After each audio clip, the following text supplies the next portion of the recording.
Did you come back to us? Or I did you stay was with all the PlayStation? way back home, baby. I came back home, baby. I said, that's the Sega I know. I was there 99.99. Shout out to the great Peter Moore. Had the honor of interviewing him. Sega, you saw the Sega logo, you knew what you was going to get, Yes.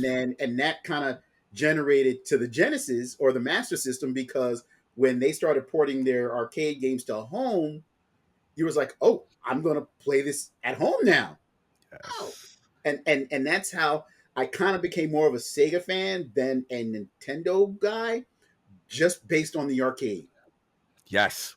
That's literally it. We have the same path because Sega was more prominent. You know, okay, don't get me wrong. Nintendo was there. They had Donkey Kong. They had Donkey Kong, which was Mario huge. Brothers. Mario Brothers. And the first one was okay. That's what they were two, and they would hit the thing, the POW in the middle and all that stuff. And they were cool. And I'll give them, remember their Punch Out was vastly different. It was huge. Loved it. Huge different. Yeah, it was because you had like the green silhouette, huge character. And it, it was different. Obviously, we still love what happened with the NES. It was still a different, it was what you realize is that this is what I read. This was the big difference between me when I became a Sega kid.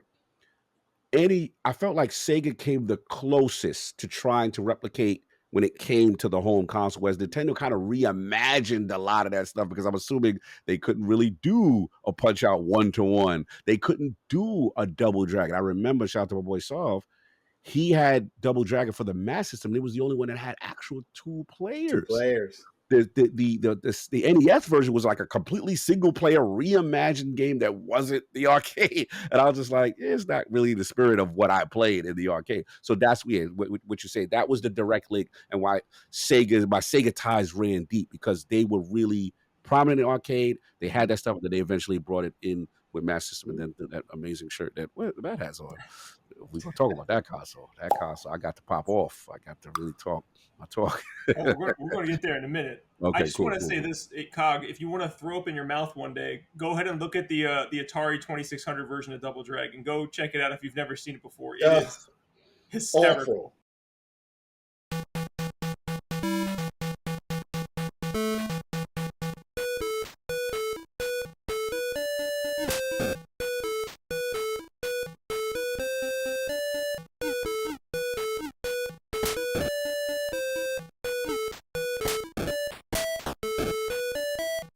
Atrocious. Awful. Atrocious. Oh, you nailed it. And I think before we conclude arcades, like that was why one of my missions was, I remember when I played Shinobi the arcade, and I remember I got the Master System version, and I'm like, oh, this is not exactly it. It was so slow, and it had a light, and I'm like, damn. And I remember to myself, I'm like, man, I want to own the arcade, because there's nothing that actually replicates that. And it was an old, as I got older, there was an older Texas arcade distributor who was going out of business when the arcade scene was kind of failing, and he had all these arcade uprights he had to get rid of.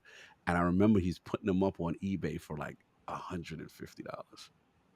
Full arcade upright Shinobi. And this is like me now. I'm working. I finally got my first job. And I remember as a kid, I made a promise to myself, I'm going to own that. So I put in a bid, and I won. And then he's like, all right. And they shipped it, like crated up, freight truck to the house to the South Bronx.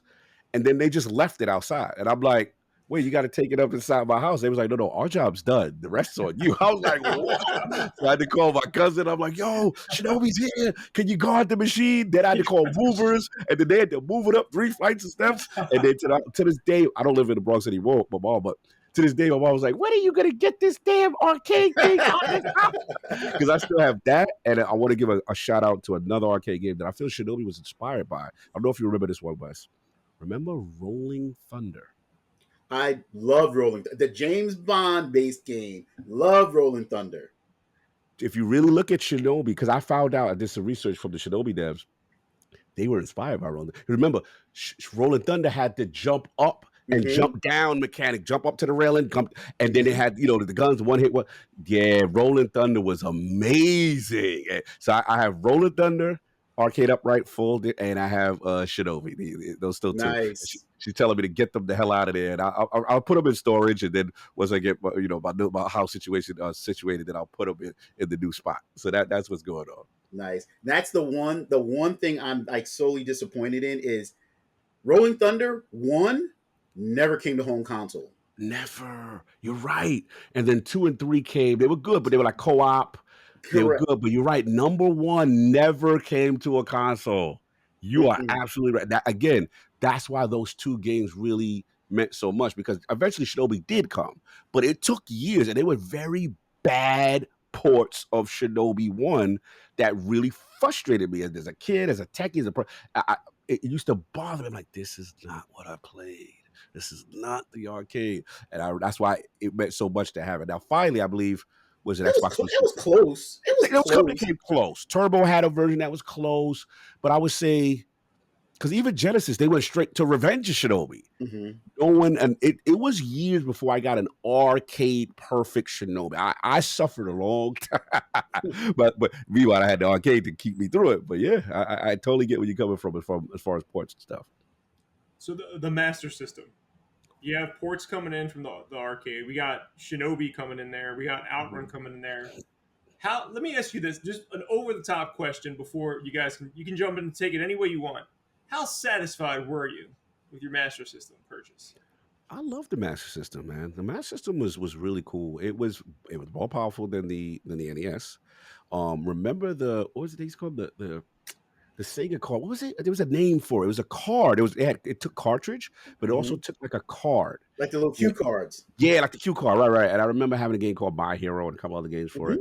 Mm-hmm. It was the only console that you had a game in it if you didn't put a cartridge. It was a secret little maze-like game that you'd put a code in and play it. But what it was is that they understood their arcade history. They did their best to port their known big franchises over, and I always respected for that. So I had obviously the Hang On and what was it? The shooter. It was a combo. It was Hang On, and I forgot the second game. Monster Hunter. I forgot what it was called. Something. And it was a combo for the packet, right? And you had that. Obviously, you had the Shinobi, but they had a lot of games. But I want to shout out a deep cut. I was just talking on a podcast with LSM. There was a game called Zillion for Master Mm-hmm. System. I saw you post about that today. Zillion 2, I loved. Oh my god, Zillion. That game was difficult, man. What? With the bike, that's where they went side scrolling. They did the bike. Did the bike. Did the bike and stuff like that. There was so many, like the list of games that Sega introduced me to was just astounding. And it's a shame because obviously Nintendo was all the rage. I can't take anything away from Nintendo. Like the kids loved Nintendo. It was clear as day. Mario's popping, Mario Brothers. I remember going to my cousin. I'm like, man, that does look fun. Wow, Punch Out does look fun. But I love my Master System. I love my Sega. And I love, like I said, I had an arcade perfect port of Double Dragon. Anything arcade I had, and then their own IPs. And then I want to shout out another one. They had, to me, one of the best RPGs that doesn't get enough credit was the original Phantasy Star. Mm-hmm. And we're from the era where now, battery saving and saving data, on an arcade was huge. I mean, excuse me, on a home console was huge. But so many games I could list and go on and on. But Master System was very formative. They had the light gun. They had the shades. They had the 3D. They were the first in 3D. Like if you really look at that, Master System was very revolutionary for its time. But they just didn't have the brand power that Nintendo had in the home space. And then they were forced to kind of probably exit a little earlier than they wanted to. But I still have fond memories from my Master System, and then I'll see it evolved into the shirt you're wearing, and then that's when I get to flex off at the Nintendo kids. When that Genesis hit, and remember the marketing? Genesis does 16-bit arcade graphics. You can't do this on Nintendo. Genesis does 16-bit arcade action. You can't do this on Nintendo. Genesis Does. Genesis Does. Genesis Does. Genesis Does. Genesis does 16-bit arcade hits. You can't do this on Nintendo. Genesis does What Nintendo don't. The 16-bit Genesis system by Sega. Genesis does it all. Oh man, Genesis does. You can't do this on Nintendo. What the origins of you want to talk console war? They were marketing console war, and Sega was having all of it. I was like, I'm for it. I'm a Sega kid. This is our redemption story. and everybody had Genesis. It was to the point where it was looking at an NES game versus a Genesis game, and then 16-bit graphics, 16-bit this. You know, it was amazing. What an era! What we'll talk. we got stuff to talk about there. I love that Genesis. Jesus. Mm-hmm. Wes, anything you want to add about Master System before we move forward? Oh man, nah. It was just you talked about the light gun because I bought like the 3D pack that had the glasses and you had Zaxxon 3D that came with it. Yes. But like Cog said, it was our arcade roots that kind of allowed me to gravitate towards the Master System because you had Golden Axe, you had Shinobi, Double Dragon, you had Afterburner, you had Outrun. So Sega had their hits. Yes. And it was the whole thing was play the arcade experience at home. Yes. That was the hook line. And I begged my parents, see, I don't have to go to the arcade anymore. See, if you buy this, I can stay home and play. Lies. That was straight up lies. Yeah, straight up lies. Straight up lies. Oh yeah. Oh yeah. It was I gotta give back. I love the aesthetic of it, the red, the black. It was sleek. It was a cool looking system. It looked futuristic. Yeah. Look like it was doing. I do like the Masters. And then shout out to Sega for allowing, they don't get enough credit, but allowing backward compatibility. Remember with the Genesis, you had the power-based converter. Yes. That allowed you to play your Master System games on your Genesis. And I thought that was cool to keep that legacy because because it wasn't as popular. There were just so many titles that people forgot about that were really amazing. I also want to shout out another in the cut game. I remember the first game that scared the hell out of me. It was called Consaden. Consaden was this kind of samurai, almost like a Souls of its time. And that was the first time I was seeing like Japanese horror in a video game. And I was freaking out. I was like, yo, this game is crazy. It was very difficult.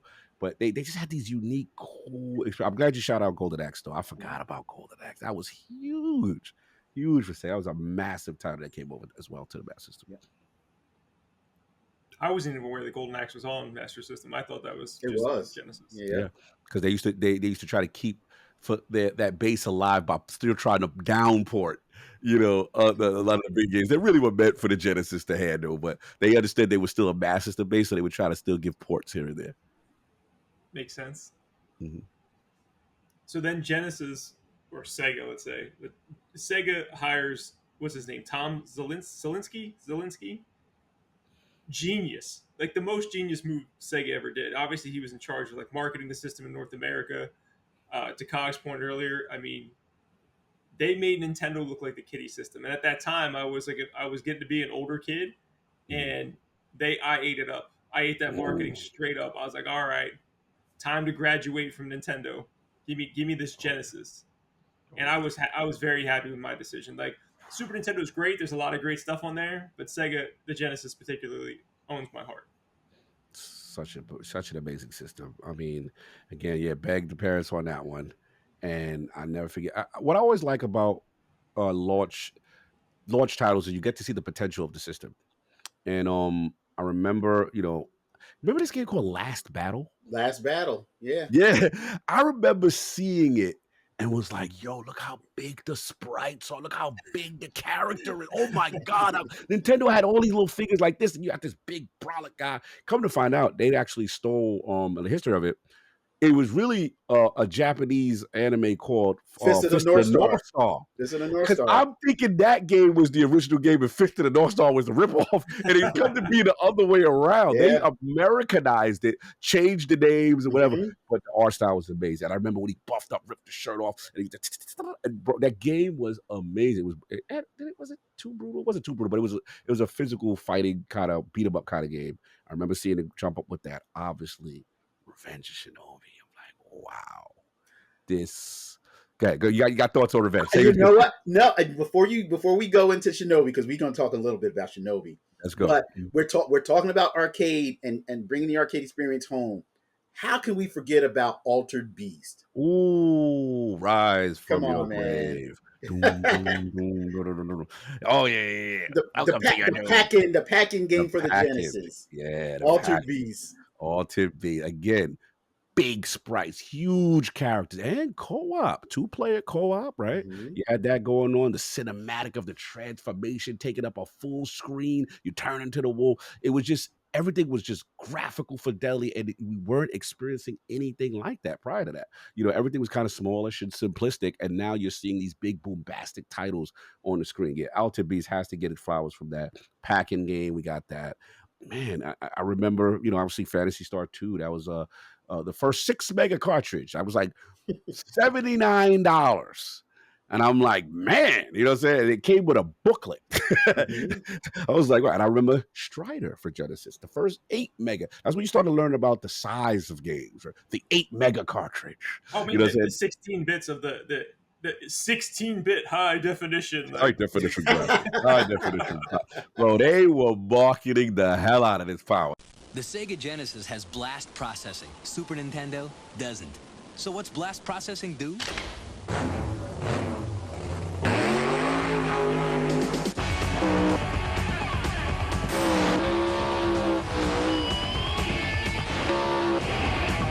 And what if you don't have blast processing?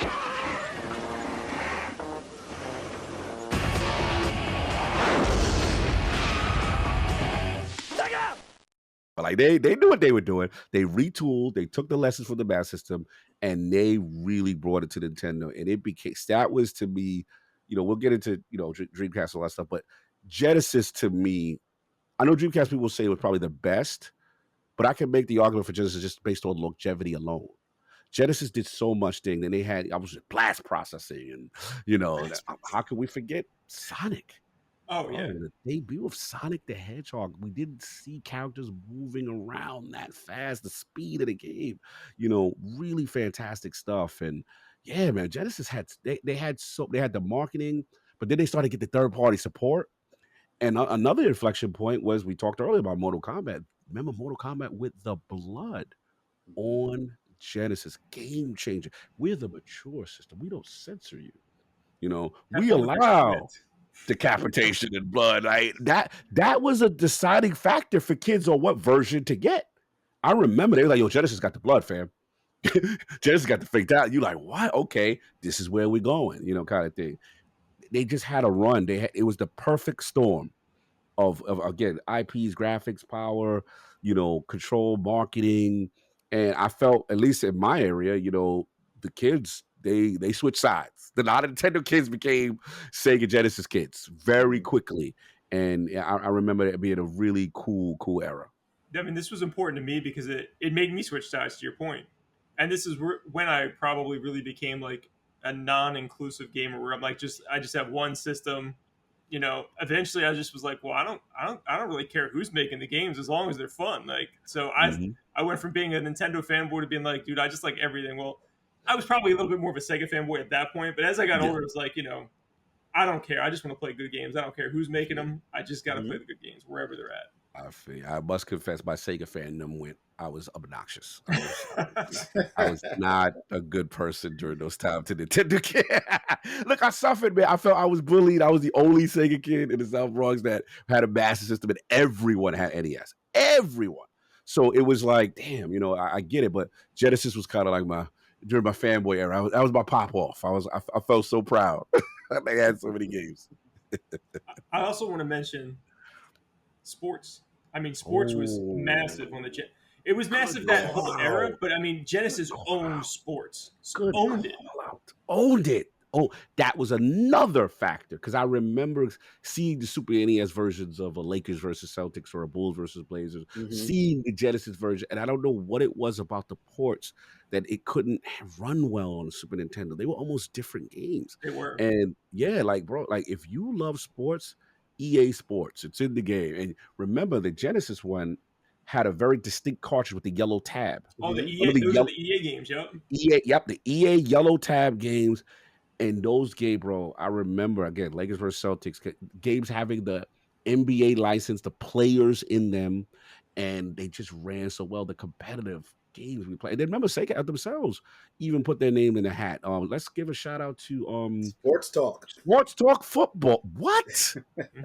Voice first down. The 49ers take up the ball at the. Excuse me?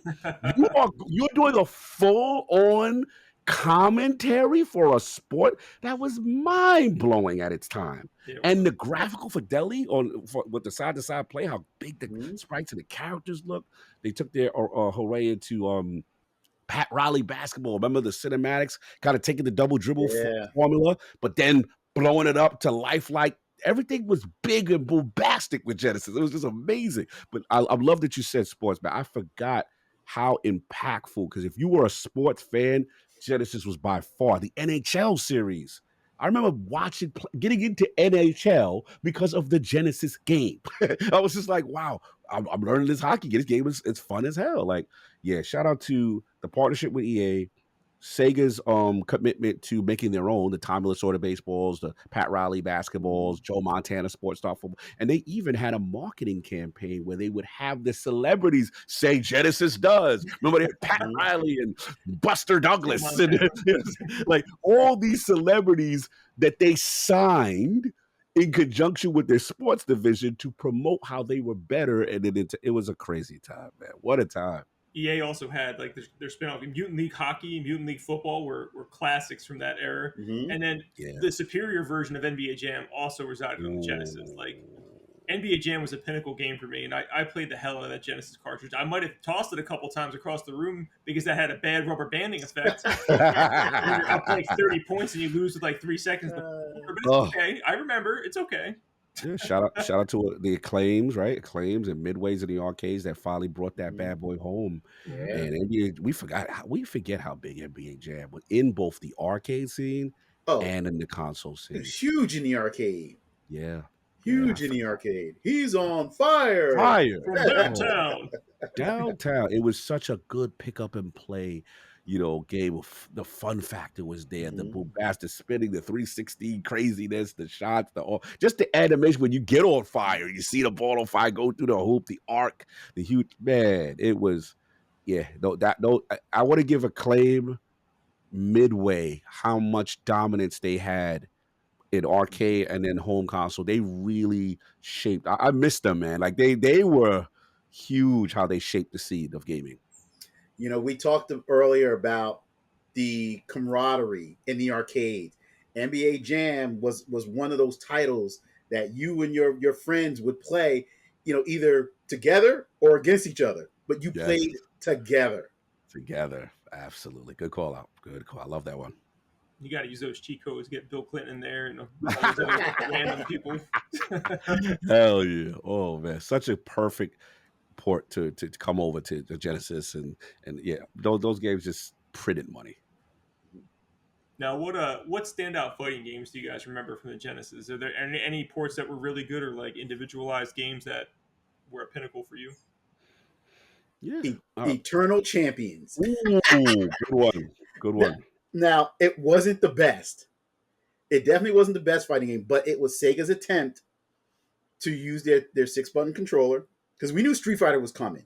Yes. You knew Street Fighter was coming. They announced a 6-button controller. You knew it was coming because Nintendo had it on lockdown. Yes. So they gave us Eternal Champions. It was what it was. Mhm. It was an intent. Yes. So I love it. I love it. It was yeah. I love that one. I like that you got a Pit Fighter on this list because I had a special. It was something about digitized graphics. Yeah. I don't know what it was because it was like basically life pictures and actors actually doing this stuff, right? That you put in the game. It was you die. Like these beefed up crazy characters in a blood sport kind of a situation. I believe it was 3 players was the arcade, but I think for home consoles they made it 2. And I don't know what it was about that stupid game. I like that game. I always enjoyed it in the arcade. And if you won the fight, you had the stack of money pile up. Yeah. And it was one of the first games that had like a crowd. Like crowd, if they get hit into the crowd and stuff. Like it was just a wild thing. It was wacky. It was wild. But for its time, again, digitized graphics, fidelity, it was pretty cool. Yes, it was. Yes, it was. Any other fighting games you guys want to mention from Genesis? There was so many, man. Samurai Showdown. But then you had like the real junky ones. like was it Cyber Justice, Cyber Justice. Terrible. Slaughter Sport. Terrible. They were just Sounds good. Yeah. I remember one where my friends got into an argument. This was around Genesis launch. So I believe the titles were like Revenge of Shinobi, Space Harrier 2, Mystic Defender. There was an EA game that came out of nowhere called Budokan. Mhm. This game was horrible. And my friend, and this is the era where it's pre-internet. Your decisions were based on the box art. Think about that, right? Mhm. You didn't have a magazine, you didn't have a YouTube channel to go to get a review of the game. You're you're taking a risk with your hard-earned cash.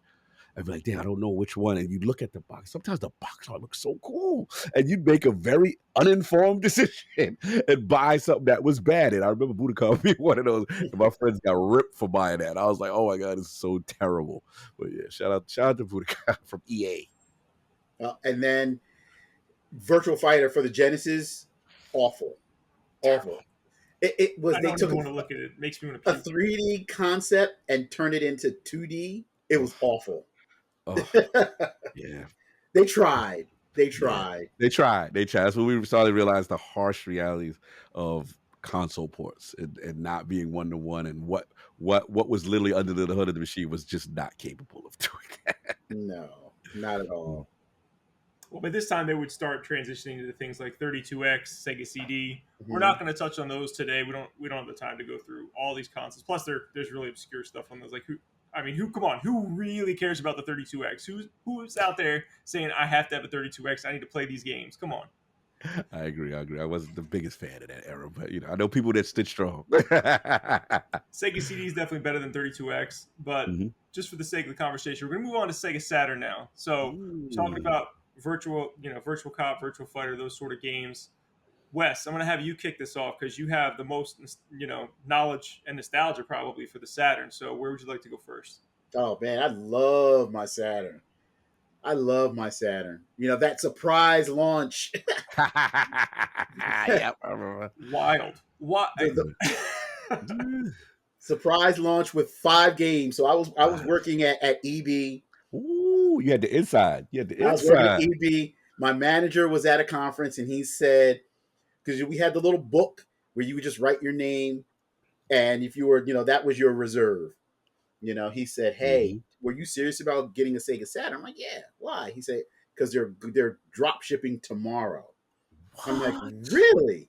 I said, "I thought they didn't come out till September." He said, "Yeah, Sega surprised us, and we're getting it tomorrow." And Virtual Fighter was the pack in, and you had 5 games that came out. And that was the only games we saw until Street Fighter the movie came out.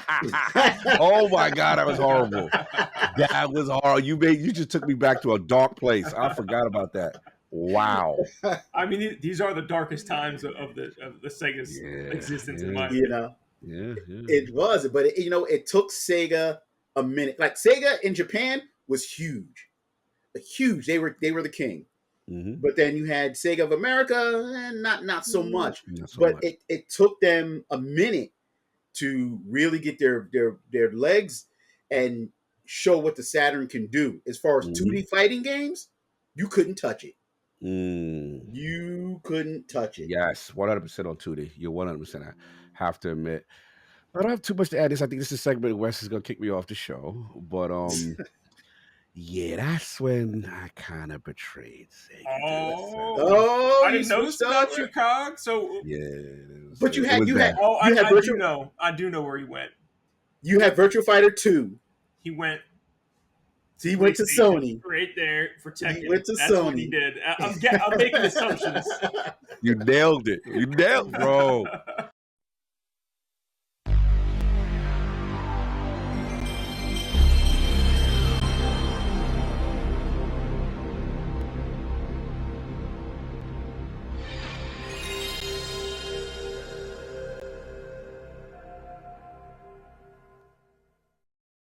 I got caught. Shout out to Wes. You would love my friend Saul, right? It's my best friend since the 3rd grade.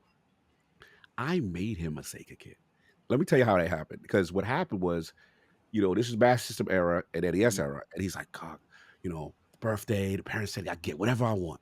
He's like, about to go to Toys R Us. Should I get the NES or should I get the Master? I said, you Sega all day. You get the Master System. It's not even a question. It did work out because with the Masters at the time, Double Dragon was a mail order thing. It wasn't in stores. Like for picking up a Master System at the time, he had to mail in a coupon. And he was the first in our area to have Double Dragon for the Master System, which was arcade port, or the only one with 2 players. So me and him have Sega. We stayed loyal to Sega Genesis all the way through. So I'll never forget. So the sad is about the launch, right? Now, mind you, I didn't know anything about it. I didn't see too much of it. And you kind of had to be a no because it kind of dropped out of nowhere. And I started to see the press releases and stuff, PlayStation. And it was something about the 3D graphics, bro. I saw that Battle Arena to Shinden, and Matt nailed it. I remember when Tekken 1 dropped in the arcade. It didn't have much fanfare. Virtual Fighter was cleaning up the house. Make no mistake. But I remember saying, okay, it looks cool. It's not Virtual Fighter, but it looks cool. But I remember seeing it on PlayStation. I'm like, that is the exact game 1-to-1 graphical fidelity 3. And again, to me, 3D was the wave. So I'm like, I'm getting a PlayStation. Solve was furious at me. He was like, "You're not getting a Saturn, bro." I was like, "Did you see the Tekken and the Shinden?" And I'm just saying, bro. Like, I'm over here. This generation. He was furious. So I never picked up a Saturn. I went to his house. Shout out to Kim. I went to their house. They had it, and I did admit. I remember the time I did regret though not picking it was like the 2D games were amazing, superior on Saturn. People don't. The 3D craze was the 3D craze. That's what definitely I felt, and then obviously the price point, what Sony did. But people don't give Saturn enough credit for how great the 2D was. And then I want to give a shout out to like games like Knights and stuff like that. And they had different things, you know what I'm saying, that I thought was really cool.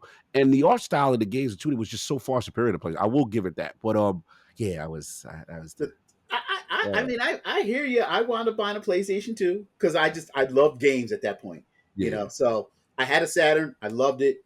PlayStation came out. I wound up importing it, and it's all Tekken. But Tekken 2, that was it. That was it.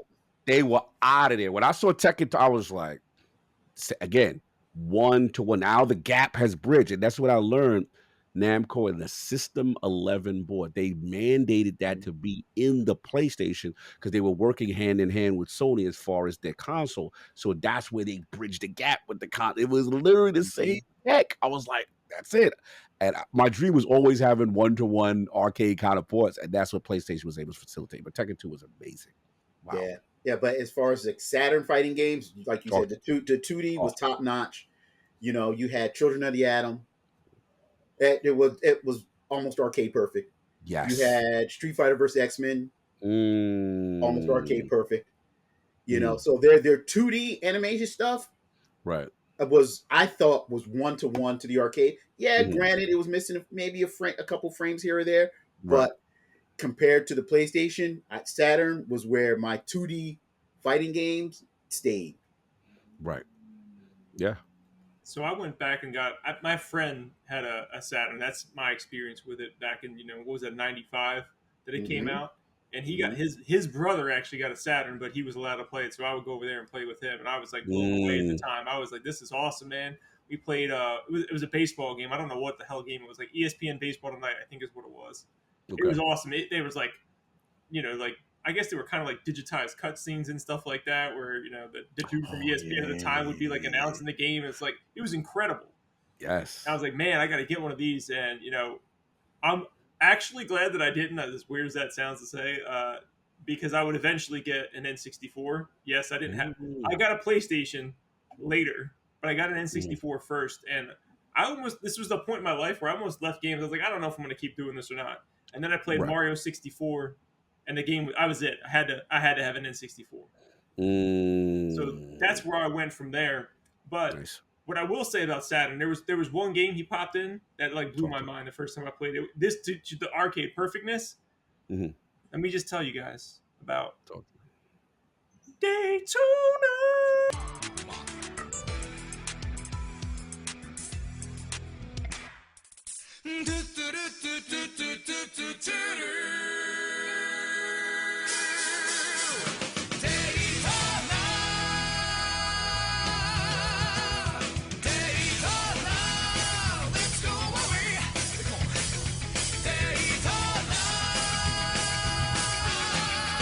Ah, Sorry, I had Daytona, to sing it yeah. all. Oh yeah, Daytona. What? But again, you talk about Sega and bringing that arcade experience home and their arcade pedigree. You had Daytona, you had Virtual Cop, Metro Cop. Oh, Virtual Cop is sick.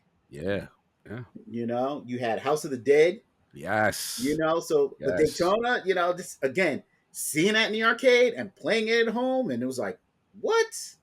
Yeah. Huge libraries to pull from, and they again, this is their arcade pedigree, and they're able to just boom put that right on into their systems. That's the beauty of Sega. They were always able to lean on that. Let's move into the final Sega console. One of the greatest consoles ever, some may say. The Dreamcast, of course, we're talking about. Um, Cog, let's go to you first because I don't know really much of your history about Dreamcast. So did you get a Dreamcast on 99.99 or did you pick it I up later? was Did you come back to us or I did you was stay with all the way PlayStation? back home, baby. I came back home, baby. I said that's the Sega I know. I was there 99.99. Shout out to the great Peter Moore. Had the honor of interviewing him on Iron Lord's podcast. That's That's the awesome. only podcast I would highly recommend you guys. If you're a Sega fan, I'll send you guys a link if you haven't watched that interview. We had him on Iron Lord. I'm super proud of that because he's so inspirational, as far as what he's done for Sega and then obviously with Xbox and stuff like that. And, a lot of us Sega kids kind of felt like Xbox was the spiritual successor, which we'll get into. But, for me, Dreamcast was them retooling, them taking the learnings and really bringing it. And arguably, like, the greatest launch lineup of all time. You can make an argument, at 9.99, the amount of games they had. And then I remember two specific moments. I remember seeing Soul Calibur for the first time. Holy bro. I remember downloading the katas. Oh, I forgot where I used to get them from. Where they would show the demonstration of the fire. I remember Killick, the guy with the stick and the stat. And I'm like, do you see what's happening on the screen right now? This is next level. So it was that. I remember Dead or Alive 2. Dead or Alive 2. Wow, how amazing that looked. We talked about, again, Matt, me and you seem to be sports guys. The 2K series, the Oh birth of my the gosh. 2K series. Kill Visual cons. They put a boot on the EA for the first time ever. Like, what are you Bro, going to do? EA was scared to death, had to get them out of the business, take the license away because 2K was superior, like on all levels. And again, they represented the sports simulation and the graphical fidelity, huge sprites, big, like amazing. And then I think the real inflection point, I remember we got this game, we sat everybody around and we are like, okay, this is a game changer. It was actually Shenmue. The original Shenmue, a game that was an RPG, the kind of the first open world game in a way, and then had the graphical fidelity of a Virtua Fighters 3. As far as that, they had fighting in it like Virtua Fighter, but then the cinematics, and then it was a day-night cycle, and you had to go get a job, and you had to work, and and the game started out like a karate flick movie, this cinematic masterpiece. I was like, games have gone. This is a new level. Again, those inflect. When I saw Shenmue for the first time, I was like, I've never seen anything like this. So you had that. You had Crazy Taxi. You had then you had the ports and the fun, and it was an amazing console. The VMU, and I remember playing sports games and like, hey, you could do your play, so your person can't see your thing, and that played on its own. And the controller had Microsoft CE. They debuted online, right, with the Sega. It was a modem, but Yeah, it was a the start. dial-up. It was a dial-up modem. Dial up, yeah, but it was a start, right? It's just so many things they innovated. They had the power, they had everything going. Dreamcast was an amazing system, and yeah, I was all the way in. I absolutely loved the Dreamcast. What about you, Wes?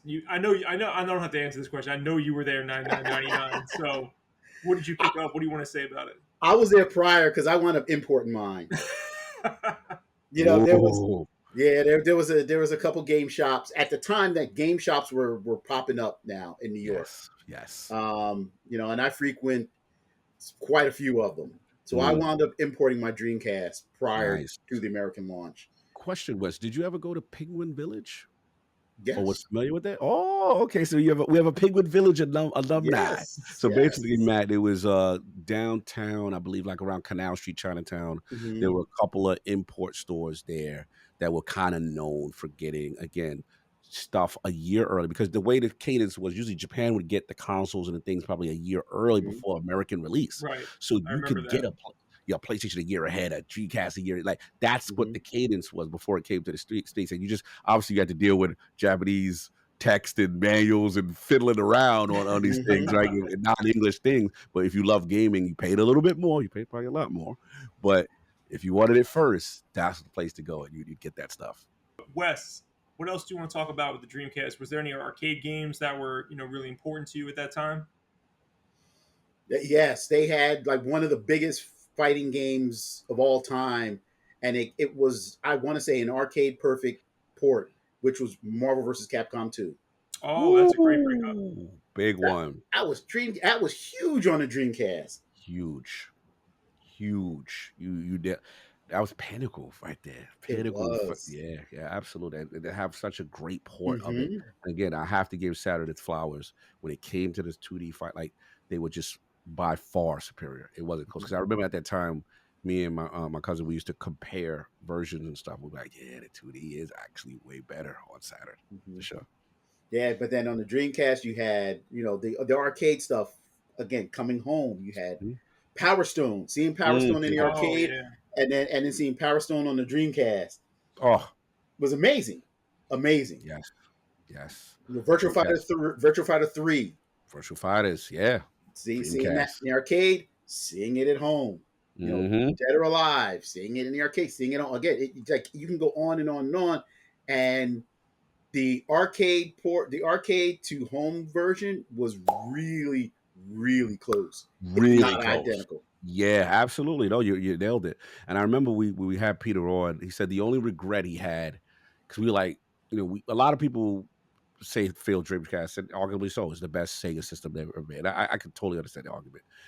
One thing I asked him if he had any regrets. He said the only regret he may have had looking back in retrospect is that they had probably maybe if you would have said guess like 10 to 12 launch time, that was crazy, right? So he just said he probably would have spaced them out for the longevity of the thing, as That opposed probably to would have been just a good like that. idea. Yeah, as opposed to like the shotgun blast approach at launch, kind of thing. That's probably what his only regrets. But yeah, man, what a console! That Oh yeah, amazing. Matt and I did a retrospect of the Dreamcast. I guess what, 3 years ago. Nice. And we talked about the launch of the Dreamcast and all the wonderful titles it had. Ready to Rumble and Ooh, ready to Hydro run. Thunder and Mortal Yes. Kombat Gold and Soul Yes. Calibur. I mean, we can just go on and on. Dreamcast holds a special place in my heart. That's probably one of my favorite systems of all time. It's up there. It's up It's there. really close. Absolutely. Like I said, anyone who says that Dreamcast is their favorite, I don't really argue with them because I get it. I totally get it. Like it was so special for its time. I remember that 99.99 Mhm. launch. Wow.